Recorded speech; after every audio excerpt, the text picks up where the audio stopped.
Thank everyone for being here today for an exciting announcement. I'm here again with members from City Council, Houston Independent School Board, of course 50, Al Kashani from Hard Zone United Group.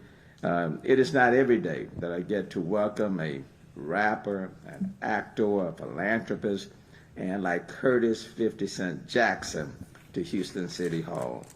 And then not every day do I get to introduce, the Congresswoman of the 18th Congressional District, Sheila Jackson Lee. Welcome and good to have her here with us today. So look, he's not just a visitor. 50 is not just a visitor because earlier this year, 50 announced his move to the city of Houston from New York, and I want to say thank you, man. I am honored to be your mayor. So let me just say that some people have asked how the move to Houston came about. 50 certainly can speak for himself. But there were a lot of people in conversation. Al was very instrumental. I want to give you a lot of credit, Al, and others, and encouraging him to come. I know the Congresswoman encouraged him to come. I encouraged him to come, and I'm glad that he is here. And then, we told him about the people, the cultural food and events that our kids and our students in the city of Houston that we take pride in, and we love each and every one of the students in our city with so much potential. And of course, for our kids especially, now they have the opportunity not only to hear about it, hear and see 50, but now to know that they are living right here in the city where he is as well. At the end of the day, 50 is a businessman who is interested in investing in this city, creating jobs, and supporting young people. In a short amount of time, 50 has made his presence known in Houston, starting on social media. We all saw the photo of him standing in front of the iconic Astrodome to announce his move. He wasn't supposed to do it at that time. But nonetheless, we write our own script, But before that, back in December, he donated thousands of dollars worth of electronics for children's Christmas presents that were passed out at the Toyota Center. And then he brought himself a cowboy hat and some boots and went to the rodeo just like regular Houstonians. But 50 does everything big, and he was crowned the Reserve Grand Champion Best of Show in the 2021 Rodeo Uncorked International Wine Competition. Yeah, that's a big title to say that his success means the rodeo can help hundreds of students. And more importantly, he is making a positive impact in our community, and he's doing it now. And today he is announcing the launch of a program that will benefit 3 high schools in the Houston Independent School District. A quality education is one of the best tools we can give young people to help them succeed in the classroom and in their future professional careers.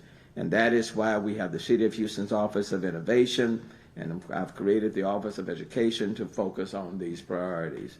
Often students residing in neighborhoods that have for decades been underserved and under-resourced also need additional support to help them excel in the classroom. And I'm honored to stand today with Curtis Jackson and the G Unity Foundation. Together with the Houston United Group, Al, they are partnering to help high schoolers learn business skills that define successful entrepreneurship. The partnership will bring a groundbreaking initiative called the G Unity Business Lab to 3 high schools, Cashmere, Worthing, and Wheatley. Schools located in complete communities at a time when students most need to reconnect with learning and acquire critical professional skills. Students in the lab will engage in MBA-level lessons that represent the full life cycle of a product or concept, from ideal creation to market branding to running a company. And why is this important for the city as well as HISD?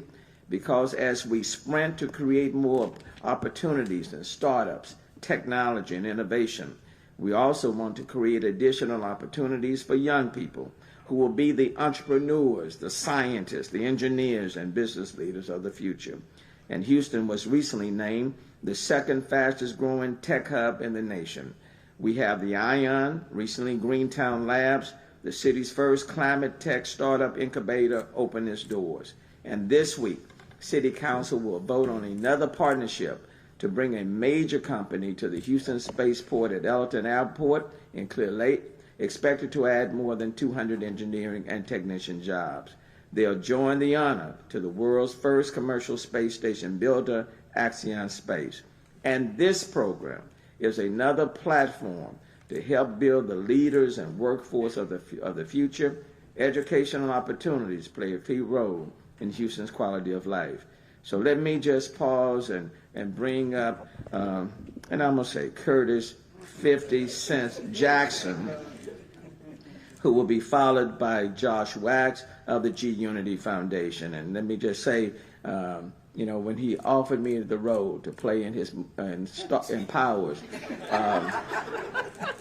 I love this city so much. I just delayed my acting career. You know,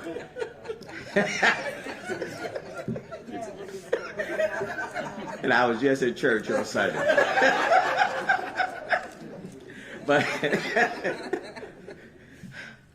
But nonetheless, the very fact that he is now an Houstonian, I want you to know I could not be more proud. And then you're here, and what you're doing on behalf of students already speaks volumes. Ladies and gentlemen, 50. I want to start by thanking Mayor Turner. You know, being able to get to know him and work with him over the past 2 years has been pretty great. It's what kind of swayed me to come out to Houston. Also, Congresswoman Sheila. Yeah, I am. Yeah, she. That was not a joke. It was a threat. It was a threat. See, quick, you learn that you don't promise Sheila anything and not do it. Very quick, you know. And I caught the drift. It feels like my mom is talking to me, like my grandma. She look at you and you know, just don't play it. Just do what you're supposed to do. But I also want to thank Dr. Lathan and Al for making these things happen, and I'm really excited about it. I've over the last 20 years, I've been focusing on academic enrichment projects and making donations to other existing organizations that can execute it. Because running a charitable organization is like running a whole business. You know, it's not a joke. So I tried not to run it. I tried to make the donations to the right organizations as we go. And these programs, I think, will really help and be exciting to get people back involved in everything that's going on. Following COVID, you know, providing the opportunities and the tools for people to make their path easier, you know, in the entrepreneurship. That it's exciting to be a part of it and a great way to start.